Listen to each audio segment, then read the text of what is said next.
దేవుడి పేరు మీద కాదు. ఇవాళ ఏం చేసింది బీఆర్ఎస్ పార్టీ అంటే మీరు ఎవరైనా చెప్పగలుగుతారు. ఇగో సిద్దిపేట జిల్లా అయిందంటే కేసీఆర్ వల్ల అయింది. సిద్దిపేటకు రైలు వచ్చిందంటే కేసీఆర్ వల్ల, బీఆర్ఎస్ పార్టీ వల్ల అయింది. సిద్దిపేటకు గోదావరి జలాలు వచ్చినాయి, రంగనాయక సాగర్ రిజర్వాయర్ అయిందంటే బీఆర్ఎస్ పార్టీ వల్ల అయింది. ఇవాళ కాంగ్రెస్ వాళ్ళు, బీజేపీ వాళ్ళు మీరు చేసిన ఒక్క మంచి పని చెప్పండి అని చెప్తారా? ఏం చేసిండ్రు? పెట్రోల్ డీజిల్ ధర పెంచిండ్రు, గ్యాస్ సిలిండర్ ధర పెంచిండ్రు, రూపాయి విలువ పడిపోయింది, నిరుద్యోగం పెరిగింది. ఇది తప్ప మీరు చేసింది ఏంటి అంటే నేను అడుగుతా ఉన్నాను. బీఆర్ఎస్ ఏం చేసింది అంటే ఇలా రైతు బంధు ఇచ్చింది, రైతు బీమా ఇచ్చింది, ఇంటింటికి త్రాగునీరు ఇచ్చింది, ప్రాజెక్టులు కట్టి కాలువల కింద నీళ్లు ఇచ్చింది, కళ్యాణ లక్ష్మి ఇచ్చింది, కేసీఆర్ కిట్ ఇచ్చింది, ప్రతి జిల్లాకు ప్రభుత్వ మెడికల్ కాలేజీ కట్టింది అని ఎన్నో రకాలుగా మనం చెప్పొచ్చు. కానీ వాళ్ళు చేసిందేమో సోషల్ మీడియాలో ఫేక్ ప్రచారం చేయడం, గోబల్స్ ప్రచారం చేయడం, విషపూరితమైన అబద్ధాలు చెప్పడం. ఇది తప్ప నిజంగా జరిగింది ఏంటని నేను అడుగుతా ఉన్నాను. నిన్నయాల కొత్త కథ పెట్టిండ్రు, జిల్లాలట తక్కువ చేస్తారట. జిల్లాలు ఎక్కువైనాయి, 33 జిల్లాలు అయినాయి, వీటిని తక్కువ చేస్తాము అని స్టార్ట్ చేసింది. అంటే సిద్దిపేట జిల్లా పోవాలనా? మళ్ళా సంగారెడ్డికి పోదామా? మనం పోదామా? మరి జిల్లాలు రద్దు చేస్తా అన్న రేవంత్ రెడ్డికి మనం బుద్ధి చెప్పాలనా వద్దా? జిల్లాలు రద్దు చేస్తా అంటున్నావు నువ్వు. అందువల్ల రేవంత్ రెడ్డి గారు మా సిద్దిపేట జిల్లా మొత్తం నీకు కర్రు కాల్చి వాత పెట్టి నీకు చురుకు పెడతాం. నోటికాడ బుక్కనెత్త కొట్టా అంటున్నావు, మా జిల్లాను రద్దు చేస్తా అంటున్నావు. మరి మా సిద్దిపేట వాళ్ళు ఎందుకు ఓటేయాలని మనం అడగాలనా వద్దా? ఇలా మెదక్ జిల్లా చేసిండు కేసీఆర్, సంగారెడ్డి జిల్లా చేసిండు, సిద్దిపేట జిల్లా చేసి అందరి ఆకాంక్షల్ని నిజం చేసిండు, పరిపాలనను దగ్గరగా తెచ్చిండు. నువ్వు ఉన్నదాన్ని ఖరాబ్ చేసుడేంది? నీకు నీతి నిజాయితీ ఉంటే ఇంకా నువ్వు మాకంటే మంచిగా పనిచేయి. నువ్వు ఆనాడు ఏమన్నావు? 10,000 రైతు బంధు కేసీఆర్ ఇచ్చిండు, నేనైతే 15,000 ఇస్తా అన్నాడు. కానీ ఇచ్చి మాట్లాడు. వడ్లకు 500 బోనస్ ఇస్తా అన్నాడు. వచ్చిన అదే బోనస్ ఒకసారి చూపిపోయి బోనస్ కూడా, వడ్ల బోనస్. ఇప్పుడు యాసంగి వడ్లు వస్తున్నాయి, యాదుకుంటుంది మా వాళ్ళకు.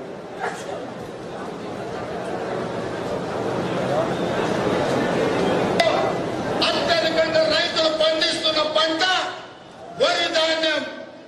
ఇవాళ వరికి కనీస మద్దతు ధర 1960 రూపాయలు ఉంది. ఇవాళ దళారులు, మిల్లర్లు 1200కు 1400 కొంటున్నారు. కాబట్టి 1960 రూపాయలున్న వరి కనీస మద్దతు ధరకు మించి 2500తో ఒట్లు కొనే బాధ్యత, 2500కు కింటాలు పట్టుకునే బాధ్యత కాంగ్రెస్ పార్టీ తీసుకుంటుంది. అదేవిధంగా మొక్కజొన్న గిట్టుబాటు ధర రాక రైతులు చనిపోతున్నారు.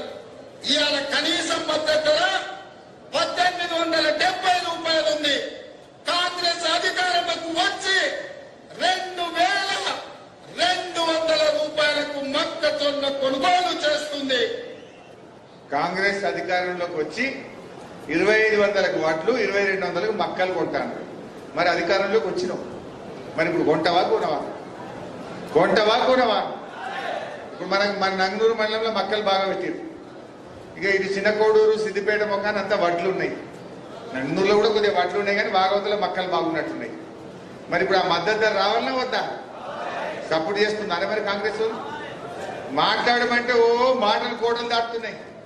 మరి మనం అడగాలి, నీ వడ్లకు 2500 ఇచ్చినాకనే రేపు కాంగ్రెస్ కూడా ఎలక్షన్లలో ప్రచారానికి ఊళ్ళకు రావాలి.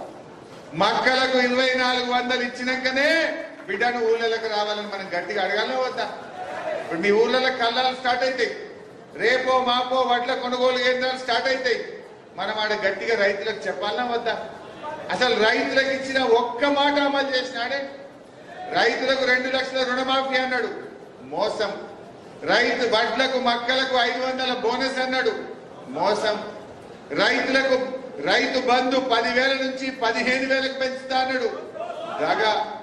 కౌలు రైతులకు 15,000 రూపాయలు ఇస్తా అన్నాడు. అదే విధంగా వ్యవసాయ కూలీలకు 12,000 రూపాయలు ఇస్తా అన్నాడు. రైతులకు 24 గంటల నాణ్యమైన కరెంట్ ఇస్తా అన్నాడు. అన్ని మోసాలే. ఒక్కటనే చేసిందా? రైతులకు ఇచ్చిన హామీల్లో ఒక్కటన్నా అమలైందా? అసలు నువ్వు ఎవరికి మేలు చేసినావు? రైతులకు మోసం, మహిళలకు మోసం, విద్యార్థి యువతకు మోసం, నువ్వు అందరినీ ఆగం పట్టించినావు. పేదలకు మోసం, యువ విద్యార్థులకు నిరుద్యోగ భృతి ఇస్తాన్నావు, విద్యా వికాసం కింద 5 లక్షలు ఇస్తాన్నావు, గుండు సున్నా, ఒక్కరికి ఇయ్యలేదు. మహిళలకు 2500 ఇస్తాన్నావు, ఒక్క పైసా ఇయ్యలే, గుండు సున్నా. అదే విధంగా పేదలకు 2000 ఉన్న పెన్షన్ 4000 చేస్తా అన్నావు, 4000 మాట దేవుడెరువు, జనవరి నెలలో ఉన్న పెన్షన్ ఎగరగొట్టినావు, మోసం. రైతులకు 6 హామీలు ఇచ్చినావు, 6 గ్యారంటీల్లో భాగంగా 100 రోజుల్లో రైతులకు ఇస్తానన్న ఒక్క హామీ కూడా అమలు చేయకుండా రైతులను కూడా మోసం చేయలేదా? రేపు నేను అసెంబ్లీలో కొట్లాడాలి.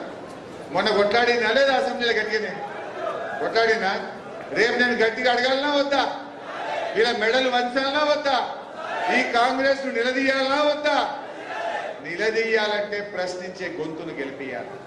వెంకట్రామరెడ్డి గారిని మీరు గెలిపియాలి. రేపు ఏమంటాడు రేవంత్ రెడ్డి? నేను అసెంబ్లీలో గట్టిగా అడగాలి, ఏమైనా రేవంత్ రెడ్డి గారు, నువ్వు ఆడపిల్లలకు 2500 ఇస్తాను మోసం చేసినావు, వాట్లకు బోనస్ ఇస్తాను మోసం చేసినావు, 15,000 రైతు బంధు ఇస్తాను మోసం చేసినావు, నిరుద్యోగులకు 4000 ఇస్తాను మోసం చేసినావు, పెన్షన్ 4000 ఇస్తాను మోసం చేసినావు, కాలేజీకి పోయే ఆడపిల్లలకు స్కూటీలు కొనిస్తాను మోసం చేసినావు. అందుకే పార్లమెంట్ ఎన్నికల్లో ప్రజలు నీ మెడలు వంచిండ్రు, ప్రజలు నిన్ను ఓడగొట్టిండ్రు. ఇప్పటికైనా కళ్ళు తెరువు అని బల్ల గుద్ది నేను అసెంబ్లీలో మాట్లాడాలంటే వెంకట్రామరెడ్డి గారిని మనం గెలిపించుకోవాల్సినటువంటి అవసరం ఉంది. లేకపోతే ఏమంటాడు? రేపోతే నేను మాట్లాడినా అనుకో, ఏదే రుణమాఫీ ఎగ్గొట్టినా, 4000 పింఛన్ ఎగ్గొట్టినా, ఆడపిల్లలకు 2500 ఎగ్గొట్టినా, స్కూటీలు ఎగ్గొట్టినా, తులం బంగారం ఎగ్గొట్టినా నాకే ఓట్లు వేసిండ్రు. ఏం మాట్లాడుతూ హరీశ్రావు అనడా? మరి నేను గట్టిగా మాట్లాడాలంటే ఆ బలం మీరు కదా నాకు ఇవ్వాల్సింది, ఆ శక్తి మీరు కదా. ఈ ఎన్నికల్లో మనం గెలిస్తేనే ఈ కాంగ్రెస్ పార్టీ మెడలు వంచి అవన్నీ కూడా అమలు చేయగలుగుతాం. లేకపోతే 4.5 ఏళ్ల దాకా దొరకరు, మళ్ళా ఇబ్బంది అవుతుంది. అందువల్ల ఆ వాస్తవాలను ప్రజలకు చెప్పాలి. ఎందుకంటే సామెత ఉండే, 100 అబద్ధాలను ఆడి ఒక పెళ్లి చేయాలన్నారు. కానీ కాంగ్రెస్ వాళ్ళు మాత్రం 100 అబద్ధాలు ఆడి, నోటరీ డాక్యుమెంట్లు వచ్చి, బాండ్ పేపర్లు వచ్చి, ప్రజలను మోసపుచ్చి ఇవాళ అధికారంలోకి వచ్చి ప్రజల గుండెల మీద దండిండ్రు, రైతుల గుండెల మీద దండిండ్రు. అందువల్ల యువత, విద్యార్థులం దయచేసి మనందరం కూడా మేల్కొనాల్సిన అవసరం. సిద్దిపేట జిల్లాను కాపాడుకోవాలన్నా, మన రంగనాయక్ సాగర్ లో మళ్ళీ గోదావరి జలాలు వచ్చి 2 పంటలకు నీళ్లు రావాలన్నా మన కారు, మన వెంకట్రామరెడ్డి గారు గెలవాల్సినటువంటి అవసరం. ఇంకో విషయం ఆలోచించండి, ఎప్పటికైనా మన మీద ప్రేమ నాకుంటదా ఈ రేవంత్ రెడ్డికి?